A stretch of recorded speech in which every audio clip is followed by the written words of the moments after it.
Bom, sou Irlan Simões, sou jornalista de formação, sou doutorando atualmente, pesquisador em doutorado na Universidade do Estado do Rio de Janeiro, no programa de pós-graduação em comunicação e vinculado ao Laboratório de Estudos em Mídia e Esporte, né, onde eu desenvolvo essa pesquisa principalmente sobre processo de mercantilização do futebol e reações torcedoras, né, as organizações torcedoras. Isso envolve tanto estudos sobre o processo de transformação dos estádios em arenas, né, o que a gente chama de arenização dos estádios, quanto, por outro lado, essa transformação de clubes em empresa ou apropriação de clubes por entes privados. Então, um tema que muito me interessa, e para entender exatamente como os torcedores e por que os torcedores se organizam, tem que entender também como, né, se dá esse processo de desenvolvimento dessa indústria do futebol e por que, né, esses processos de mercantilização acontecem e como acontece. Tá E aí, certo. como você sabe, colaborador do Redação Esporte TV. Sim, aí Exatamente. lancei o livro, na verdade eu organizei um livro, né, com a editora Corner, a gente fez um projeto, eu sou organizador e escrevi basicamente o primeiro capítulo, que é o capítulo introdutório, onde eu faço um debate mais amplo, né, e mais sintético desse processo de transformação de clubes, de associações civis para empresas, né, com histórico, resgate histórico, o que acontece em todo mundo. E os outros capítulos são de pessoas que eu convidei, né, entendendo inclusive a capacidade dela de escrever sobre isso, de refletir, de investigar essas questões em países como Argentina, Chile, Espanha, Portugal e Alemanha, né, e cada um desses capítulos viria acompanhado de um relato de torcedores de clubes desses países, né, tentando entender exatamente as contradições e os conflitos inerentes aí ao processo de transformação de clubes em empresas. E também outras discussões correlatas ao processo de compra de clubes e os atuais proprietários. Tá certo. O que te motivou a começar a pesquisar sobre esse tema? Bom, basicamente, o próprio fato de ser torcedor de um clube de futebol, né? Sou torcedor do Vitória, me tornei sócio, sou sócio há 10 anos, mas sempre participei politicamente do clube. Quando o sócio-torcedor, na época, não tinha direito a voto, né? Então fiz parte do processo político, né, de reforma do estatuto do clube para que os sócios pudessem ter direito a voto. Então sempre tive essa atuação muito incisiva no clube, mais ou menos ali de 2010 para cá. Como em 2008 eu entrei na universidade de jornalismo, tentava sempre estudar o futebol de uma forma geral, de uma perspectiva crítica, né, sobre esse processo de mercantilização das relações entre torcedores e clube. E um dos temas muito importantes que me interessava era exatamente esse do como empresa. Exatamente porque o Vitória, né, havia passado por uma experiência no início dos anos 2000. Na verdade, Vitória é uma das pouquíssimas experiências no Brasil de clubes que se transformaram em empresa, junto com o Bahia. E foi uma experiência que foi muito exaltada pela imprensa, principalmente de Rio e São Paulo. Né? Disseram que os clubes baianos eram grandes clubes modernos, porque se livraram da ideia da estrutura de associação e aí adotaram o modelo moderno de empresas. O resultado disso tudo foi que os dois foram parar na Série C, né? Com histórias um pouco diferentes, mas muito parecidas. Aquilo já me instalou, né? Se chegamos a esse nível, né? Então, não só não foi uma solução para alçar os clubes baianos a outro patamar competitivo a nível nacional, que continuam sendo clubes médios até hoje, convenhamos. Pelo contrário, ainda trouxe malefícios muito grandes, né? O que é que aconteceu, afinal, para que aquilo que era, né, o grande sonho de todos os torcedores no Brasil, em tese, né, se acredita que os torcedores realmente querem que os clubes virem empresa, como é que aquele sonho se tornou um pesadelo tão grande que foi parar na Série C, né? E Bahia e Vitória voltaram atrás, né, abriram mão da participação de investidores fora do clube, né, investidores privados, e os clubes voltaram a ser comandados por suas associações, né? E Bahia trilhou um caminho muito melhor que o do Vitória, mas a Vitória chegou ainda à final de Copa do Brasil, voltou para a Série A, passou muitos anos. Crises recentes fizeram a Vitória estar no patamar que está. Mas, de fato, a transformação dos clubes em empresa não mudou absolutamente nada na vida dos dois. Entendi. E como você falou aí, né, de como esse tema é debatido hoje, né, na imprensa, nos meios de comunicação em geral, pelo avanço da lei no Legislativo, na Câmara dos Deputados, e o recente sucesso, né, do aí deu para uma ressurgida nessa discussão. Mas pouca gente sabe exatamente o que significa, o que é, tecnicamente, um clube se tornar empresa. Gostaria que você explicasse um pouco, tecnicamente, o que é transformar, você passar de uma associação sem fins lucrativos para uma sociedade anônima. Bom, primeira coisa que geralmente confunde as pessoas, né? Sociedade anônima é só um dos formatos possíveis que um clube pode adotar para se transformar em empresa. Então, assim, você pode ter uma sociedade limitada, você pode ter uma sociedade anônima, você pode ter, inclusive, clubes só cedendo a concessão, né, concedendo, na verdade, a gestão do seu futebol, né, como atividade econômica para uma empresa privada que vai explorar aquilo, mas, enfim, depois de 10, 15, 20 anos, pode devolver para o clube. Então, existem muitas modalidades, né, não existe uma única forma de transformar o clube em empresa.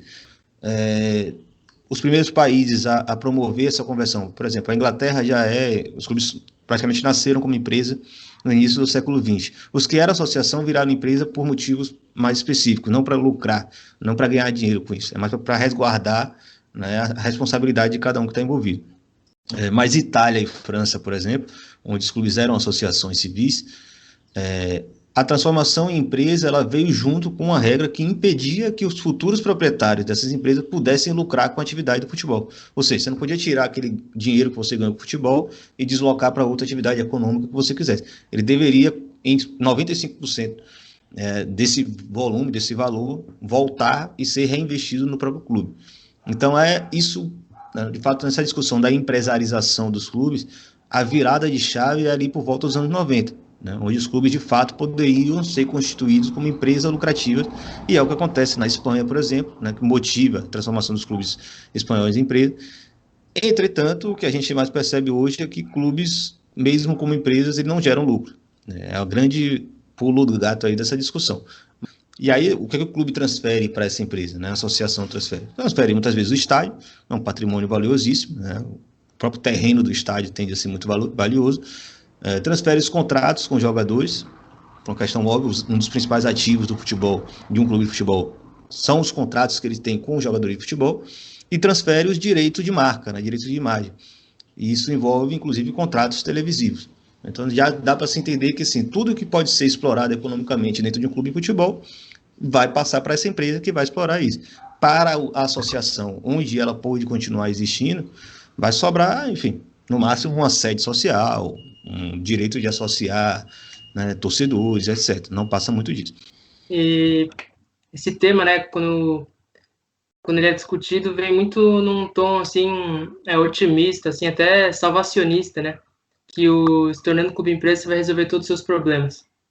E a gente tem, recentemente, claro que eu citei aqui o RB Bragantino, mas a gente também tem o Figueirense, né, que é outro exemplo de um clube, o clube catarinense, que está na segunda divisão, já perdeu o jogo por WO, tem vários salários atrasados.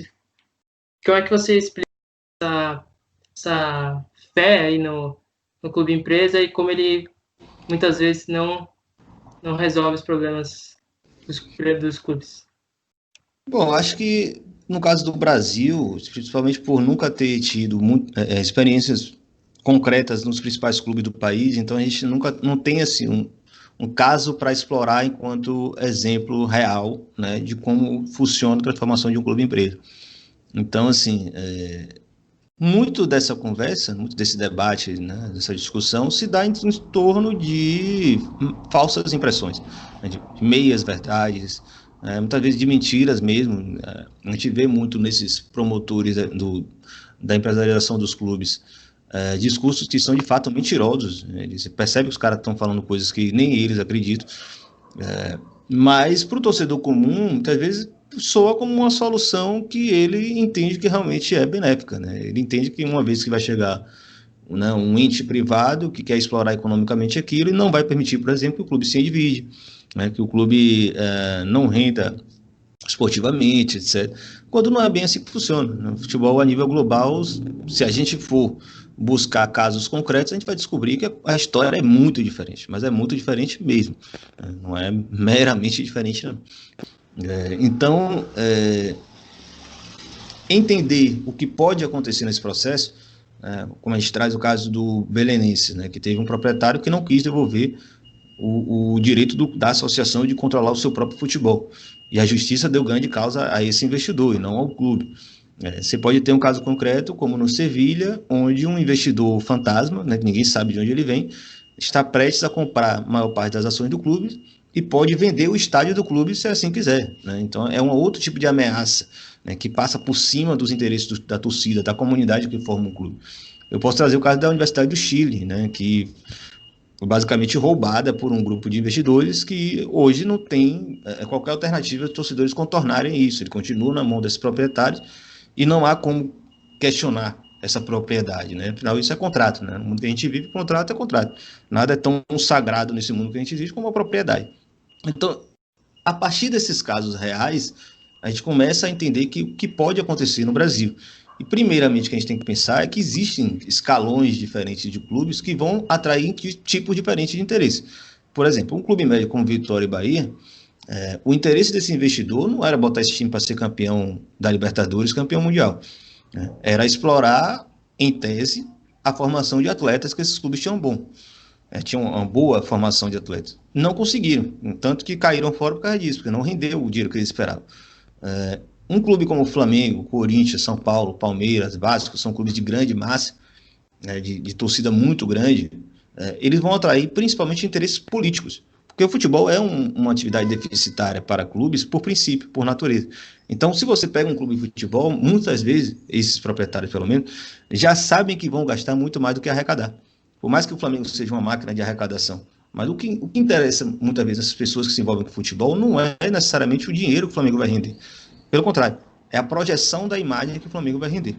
Então, para eles, e isso acontece em vários lugares, desde a Colômbia até a Inglaterra, por exemplo, o Atlético Nacional funciona assim, o Manchester City funciona assim, o PSG funciona assim, é o interesse político particular desse proprietário que enxerga nesse clube uma ferramenta de concentração de poder e para ele vale muito mais a pena gastar desenfreadamente, sem esperar os resultados financeiros, do que necessariamente achar que aquilo dali vai render alguma coisa. Por quê? Porque para ganhar título, quase necessariamente os clubes têm que comprometer seus resultados financeiros.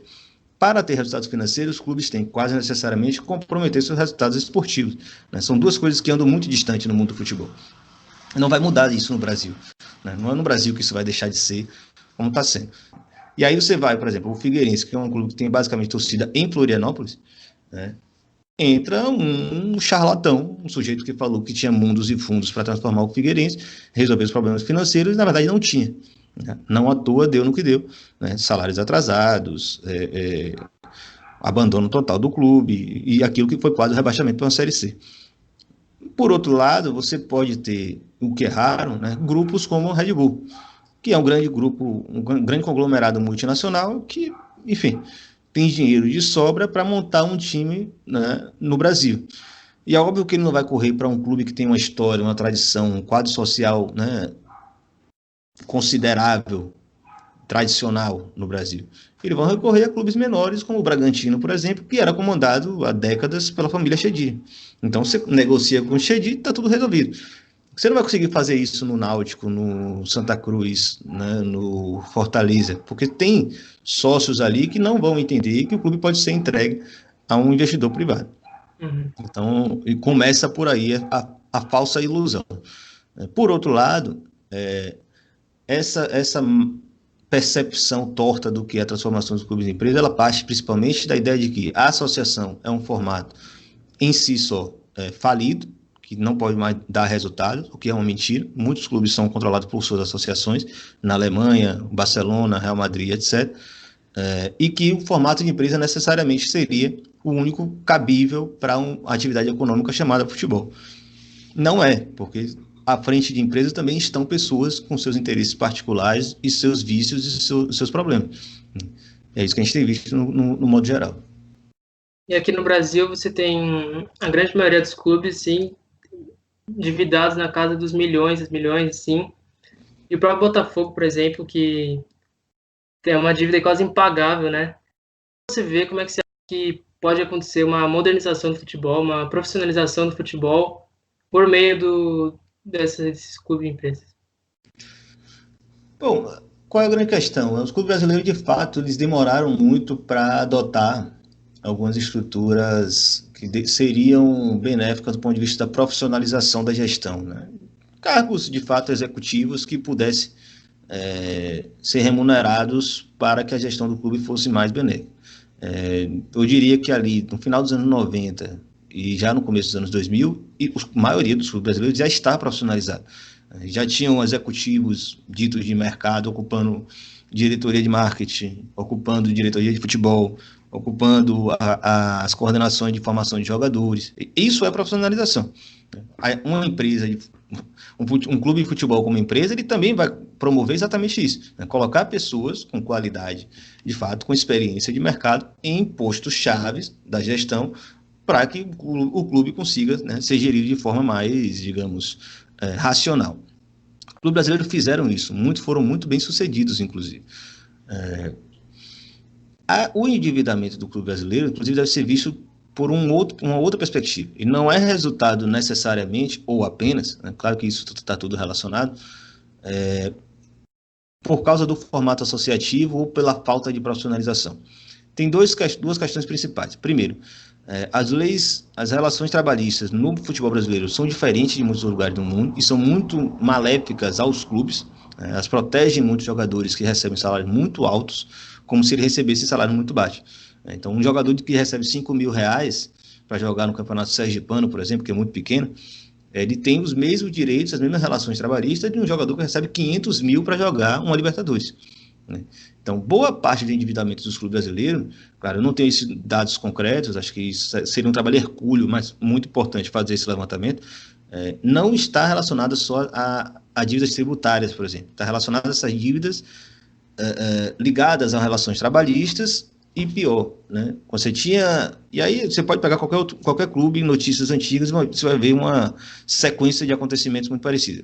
O clube tem pendências financeiras com algum jogador que rescindiu o contrato, esse jogador vai à justiça, a justiça penhora ou bloqueia as contas do clube, o clube não consegue pagar novos salários, ano seguinte ele recebe novos processos, novas entradas judiciais desses jogadores que não receberam o salário atrasado. Então, assim, foi uma bola de neve que trouxe essa situação para a maioria dos clubes brasileiros. Principalmente, a gente pode dizer, Fluminense, que teve a sua experiência com a Unimed, né? Então teve salários muito altos, se endividou drasticamente por causa dessa experiência. Botafogo, o Cruzeiro, por conta dessas questões recentes que aconteceram, e boa parte disso são, de fato, valores relacionados a salários, a remuneração de jogador, etc. Então o Brasil tem essa particularidade. O segundo ponto é os clubes do mundo, onde os clubes dos países que obrigaram seus clubes a virar empresa, boa parte dessa transformação em empresa foi provocada pelo alto grau de endividamento desses clubes, principalmente com o Estado, não com relações trabalhistas. Então, se você tinha clubes que estão devendo bilhões ao Estado, em valores, digamos, em tributos, etc., isso motivou que o Estado, através da sua lei, né, do seu Congresso, né, da aplicação de a lei, obrigasse que esses clubes virassem empresa. Beleza. No processo de transformação de empresa, na medida que alguém chega lá e compra as ações desse novo clube, esse recurso é utilizado para pagar essas dívidas, então os clubes começaram basicamente do zero, né? A Espanha começou basicamente do zero nos anos 90, a Itália começou basicamente do zero nos anos 80. Bom, isso ajuda muitos clubes, você alivia as dívidas de curto prazo, de médio prazo, então você consegue fazer investimento melhor em jogadores, etc. Tal. A grande questão é que, passados 10, 15 anos da aprovação dessas leis, esses clubes estavam igualmente endividados, às vezes até mais. No Chile, por exemplo, o cálculo que se faz hoje é que os clubes estão o dobro endividados com relação ao que estavam em 2005, quando a lei de sociedades anônimas foi aprovada. Ou seja, tem alguma coisa errada aí, né? Isso é um sintoma de alguma coisa. Ou nós precisamos observar que a atividade econômica do futebol ela é um cassino, e por isso os clubes são muito endividados, sejam eles associações ou empresas, ou a gente vai continuar criando novas falsas soluções e chegando em lugar nenhum. Então, assim, será que só virar empresa vai resolver o problema no Brasil se a gente tem esse tipo de relação trabalhista que sempre vai ser maléfico ao clube? E considerando que em todos esses outros países os clubes continuam extremamente endividados, alguns já foram à falência 2, 3, 4 vezes, como os italianos, Alguns só não foram falências por causa de intervenções políticas, como são os espanhóis, né? E aí, quando for no Brasil, nós estamos preparados a ver metade dos nossos clubes ir à falência no intervalo de 10, 15 anos, né? Porque as dívidas não vão deixar de existir, né? Agora, ninguém pensa o lado mais importante. Quando esses clubes virarem empresa, quem vai estar à frente desse processo de transformação do clube em empresa? Quem vai comprar essas ações? Porque, do jeito que está sendo discutido no Brasil, parece que os principais grupos políticos dentro dos clubes não estarão dentro desse processo. E é simplesmente inocência completa, né, ou ignorância completa, de que esse processo deve passar, inevitavelmente, pelas mãos dessas pessoas. E são pessoas que têm dinheiro e, obviamente, já vão ter interesse em serem donos objetivos desses clubes. Na Espanha, o que aconteceu em grande medida foi isso. Aqueles grupos políticos que eram acusados de serem amadores e que endividaram esses clubes foram os que ganharam a prioridade na compra das ações, ou seja, se tornaram donos dessas novas empresas. Mudou nada, são as mesmas pessoas. Uhum. A única diferença, sim, isso é substancial, é que com o formato de empresa eles poderiam ser punidos na forma da lei.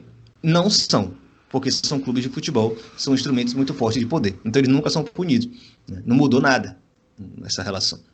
Aqui, antes de transformar clubes em empresa e falar que eles devem se transformar em empresa, eu acho que o mais importante é criar uma série de mecanismos reais, concretos e eficientes de punição aos maus gestores. O cara entrou no clube, na gestão, 3 anos depois ele saiu com o clube com um dobro de dívidas, ele deve ser punido de alguma forma.